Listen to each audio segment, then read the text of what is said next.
ক্বালা রাসূলুল্লাহি সাল্লাল্লাহু আলাইহি ওয়াসাল্লাম আউয়ালুহু রাহমাতুন ওয়া আওসাতুহু মাগফিরাতুন ওয়া আখিরুহু ইতকুম মিনান নার আও কামা ক্বালা রাসূলুল্লাহি সাল্লাল্লাহু আলাইহি ওয়াসাল্লাম। নবীজি বলেন, মাহে রমজানের 30টা রোজাকে আল্লাহর হাবিব 3 ভাগে ভাগ করেছে। প্রথম 10 দিন হলো রহমতের 10 দিন, ওয়া আওসাতুহু মাগফিরাতুন, মাহে রমজানের দ্বিতীয়তম 10 দিন হলো আমার উম্মতের গুনাহ মাপের দিন। বলেন না সুবহানাল্লাহ। আর মাহে রমজানের তৃতীয়তম 10 দিন আল্লাহর হাবিবের জবান মোবারক দিয়ে বলেছেন, নবীজি বলছেন, ওয়া আখিরুহু ইতকুম মিনান নার, মাহে রমজানের তৃতীয়তম 10 দিনকে উসিলা করে আল্লাহ রাব্বুল আলামিন আল্লাহর বান্দাবান্দীদেরকে জাহান্নামের আগুন থেকে নাজাত দিবে, জাহান্নামের আগুন থেকে মুক্তি দিবে। বলেন না সুবহানাল্লাহ। এটা হলো আমার নবীজির কথা। কার কথা? আমার নবীর কথা। আল্লাহর হাবিবের জবান মোবারক দিয়ে যেই কথা আসবে এটাই আমাদের জন্য দলিল। কথা বলেন ঠিক কিনা? আল্লাহ রাব্বুল আলামিন যেন আমাদেরকে এই নিয়ামতগুলো যেন আমাদের সকলের জন্য আল্লাহ নসিব করে, কন্যা আমিন। আরও জোরে বলে আল্লাহুম্মা আমিন। প্যারা হাজিরিন, মেশকাত শরীফে কিতাবুস সওমের অধ্যায় কালকে একটা হাদিস দেখেছি। আল্লাহর হাবিব বলেন, দুনিয়াতে আমার কোনো উম্মত যদি আল্লাহর হুকুম পালন করার জন্য যদি রোজা রাখে, দুনিয়ার কোনো মানুষকে দেখাবার জন্য নয়, ওই লোকটার শুধু তৃষ্ণা থাকবে রোজার তৃষ্ণা ছাড়া আর কোনো তৃষ্ণা থাকবে না। অন্য পার্শ্ববর্তী এলাকার মানুষ, বাড়ির পাশের কোনো মানুষ এসে তার সাথে ঝগড়া করবে, ওই লোকটা বলবে, ভাই আমি রোজাদার, পাহেসা কথা বলবে না, গুনার কাজ করবে না। ওই লোকটার রোজার তৃষ্ণা ছাড়া আর কোনো তৃষ্ণা থাকবে না, শুধু নিয়ত থাকবে এটা, রোজা রেখে আমি মরে যাব। আল্লাহর হাবিব নবীজি বলেন, আমার কোনো উম্মত যদি এইভাবে আল্লাহর হুকুম পালন করে যদি রোজা রাখে, আল্লাহর এই দুনিয়ায় যত সৃষ্টি আছে, আল্লাহর যত সৃষ্টি আছে, ওই সকল মাখলুকাত মানুষগুলো রোজা রাখবে। আর আল্লাহর এই দুনিয়ায় যত সৃষ্টি আছে, ওই সৃষ্টিগুলো আল্লাহর বান্দা বান্দির জন্য আল্লাহর কাছে মাগফিরাত কামনা করবে। বলেন সুবহানাল্লাহ। রোজা রাখি আমি আর আপনি, আর আল্লাহর সব সৃষ্টি আমাদের জন্য আল্লাহর কাছে মাগফিরাত কামনা করে। সম্মানিত সুধী, আল্লাহর হাবিব হাদিস শরীফের মধ্যে ঘোষণা করেন, ক্বালা রাসূলুল্লাহি সাল্লাল্লাহু আলাইহি ওয়াসাল্লাম, হুয়া শাহরু সাবরুন, এই মাহে রমজান মাস হলো ধৈর্যের মাস, ও সাবরু সাওয়াবুহু ফিল জান্নাহ। আল্লাহর হাবিব বলেন, মাহে রমজান মাস হলো ধৈর্যের মাস, আর ধৈর্যের স্থান হলো আল্লাহর জান্নাত। বলেন না সুবহানাল্লাহ। আপনারা বলেন, যাদের মধ্যে ধৈর্য আছে ওই লোকেরাই রোজা রাখে। কথা বলেন ঠিক না ঠিক? আর যাদের মধ্যে কোনো ধৈর্য নাই, খিদার জ্বালা কলিজা পেটে যায়, পানি তেষ্টা কলিজা পেটে যায়, ওই রোজাদার কয় আশ-শাহরু সাবরুন, মাহে রমজান মাসটা হলো ধৈর্যের মাস, ও সাবরু সাওয়াবুহু বিল জান্নাহ। আল্লাহ নবী বলেন, যারা ধৈর্য ধারণ করে মাহে রমজানে রোজা রাখবে, আল্লাহ রাব্বুল আলামিন তাদেরকে জান্নাতের মেহমান বানাবে। বলেন না সুবহানাল্লাহ। প্যারা হাজিরিন, আল্লাহ রাব্বুল আলামিন বলেন, আমি আল্লাহ এমন, আমি আল্লাহর গোলামি আমার যে বান্দাবান্দি করবে, আমি আল্লাহ রাব্বুল আলামিন ওই গোলামি, আমি আল্লাহর ওই ইবাদতের সওয়াব 10 থেকে 700 গুণ পর্যন্ত দিয়ে থাকি। ইল্লা সাওম, মাহে রমজান মাস সারা। সুবহানাল্লাহ বলবেন না? আল্লাহ নবী ইরশাদ করেন, আমি আল্লাহ রাব্বুল আলামিন আমার বান্দা বান্দীদেরকে আমি আল্লাহ সওয়াব দেব, নেক দেব 10 থেকে 700 গুণ পর্যন্ত।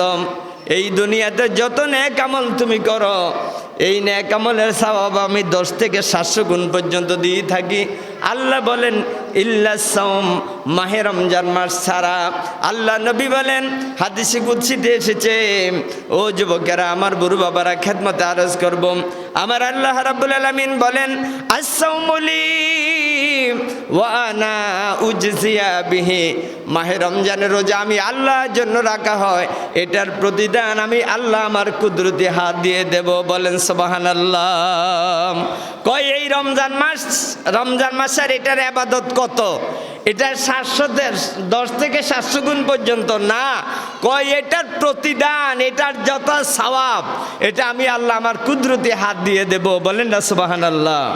প্যারা হাজিরিন, আপনাদের খেদমতে আরজ করব, আল্লাহর হাবিব বলেন, মাহে রমজান মাসে যদি তুমি কোনো রোজাদারকে একটা গ্লাস শরবত, একটা গ্লাস দুধ, একটা খেজুর দিয়ে যদি কোনো মানুষকে তুমি রোজাদারকে যদি ইফতার করাও, বাড়ির পাশে লোকটা গরিব মানুষ, সারাদিন লোকটা রোজা রাখছে, ওই লোকটাকে যদি একটা গ্লাস শরবত, একটা গ্লাস দুধ, একটা খেজুর দিয়ে ইফতার করাও, আল্লাহর হাবিব বলেন প্রথম নাম্বারে নিয়ামত হলো একটা রোজাদারকে যদি তুমি একটা গ্লাস শরবত, একটা গ্লাস দুধ দিয়ে যদি, একটা খেজুর দিয়ে যদি কোনো রোজাদারকে ডেকে তুমি ইফতার করাও, আল্লাহর হাবিব বলেন এই সামান্য একটা গ্লাস দুধ, একটা গ্লাস শরবত, একটা খেজুরের এত দাম, রোজাদারকে ইফতার করার কারণে আমার আল্লাহ রাব্বুল আলামিন তোমার জীবনের সব গুনাহগুলো মাফ করে দেবে। বলেন সুবহানাল্লাহ।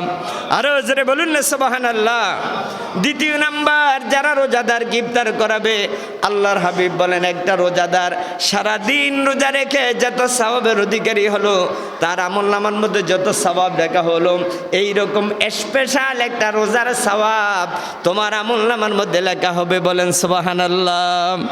আরো একটা বড় নিয়ামত, কোনো মানুষ যদি উম্মতে মুহাম্মাদিয়া যদি কেউ কোনো রোজাদারকে ইফতার করায়, তোর মধ্যে 3টা নিয়ামত। প্রথম নাম্বার নিয়ামত হলো তার জীবনের গুনাহ মাফ। দ্বিতীয় নাম্বার নিয়ামত হলো একটা রোজাদার সারাদিন রোজা রেখে যত সওয়াবের অধিকারী হলো, এরকম স্পেশাল একটা রোজার সওয়াব আমলনামার মধ্যে লেখা হবে।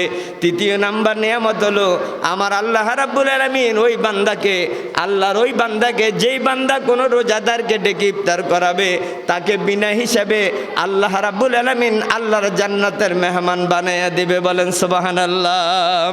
আরো জোরে বলুন না সুবহানাল্লাহ।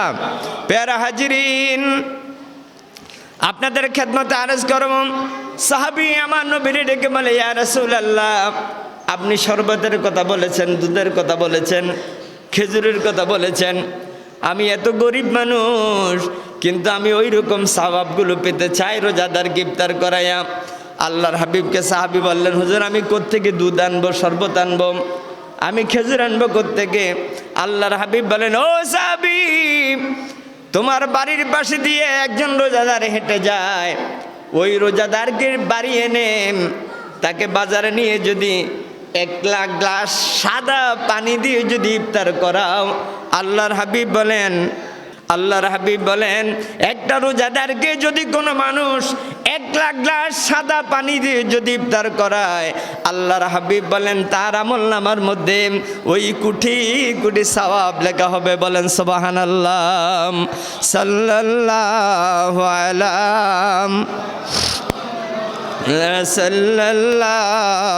আলাইহি সাল্লাল্লাহু আলা মুহাম্মাদ।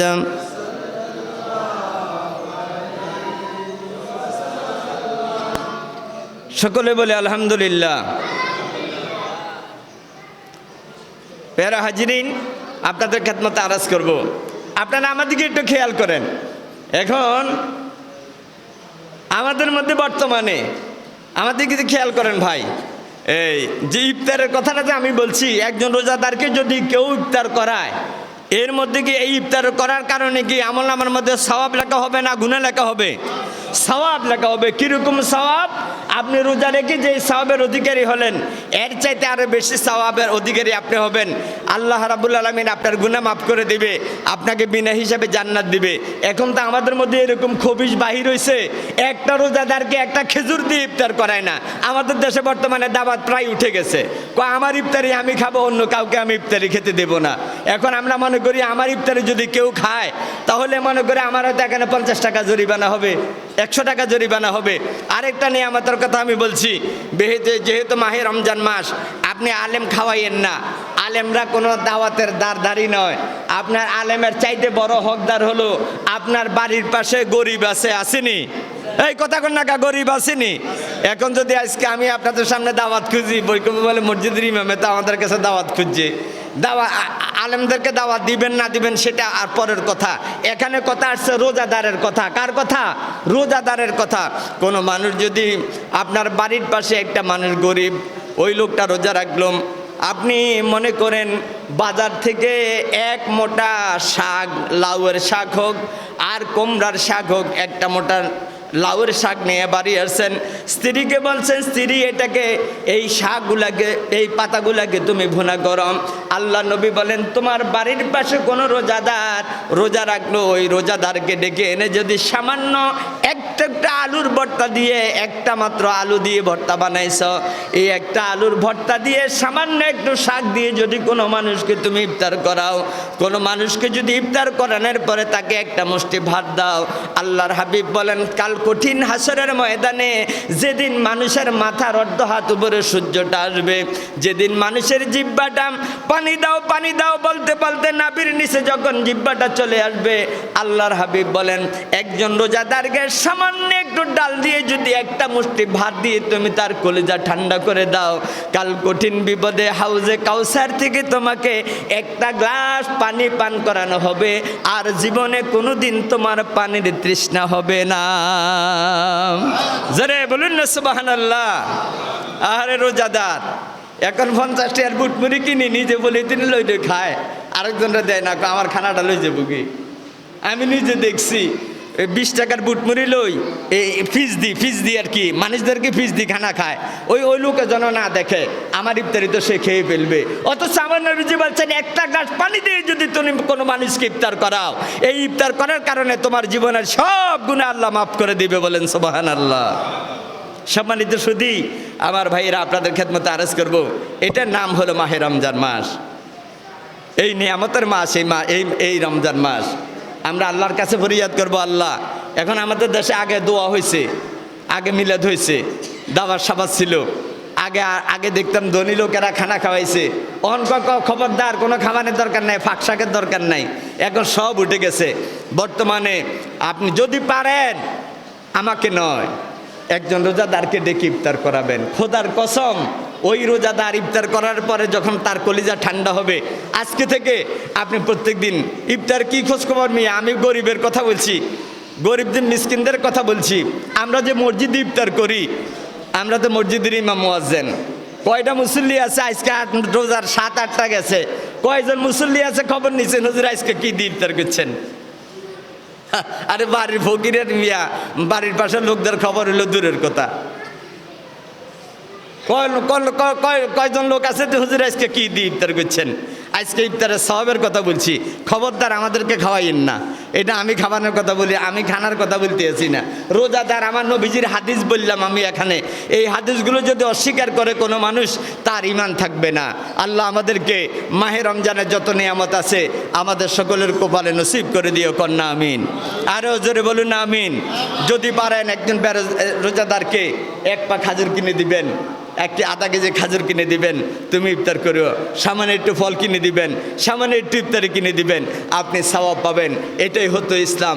ইসলাম বলে তুমিও খাও, অন্য মানুষদেরকেও খাওয়াও, তুমি ভালো চলো, অন্য মুসলমান ভাইও যেন ভালো চলে। আল্লাহ যেন আমাদেরকে মাহে রমজানের যে নিয়ামত, এই নিয়ামত যেন আমাদের সকলের জন্য নসিব করে, কন্যা আমিন। ও আখিরে দাওয়ানা আনিল হামদুলিল্লাহি রাব্বিল আলামিন।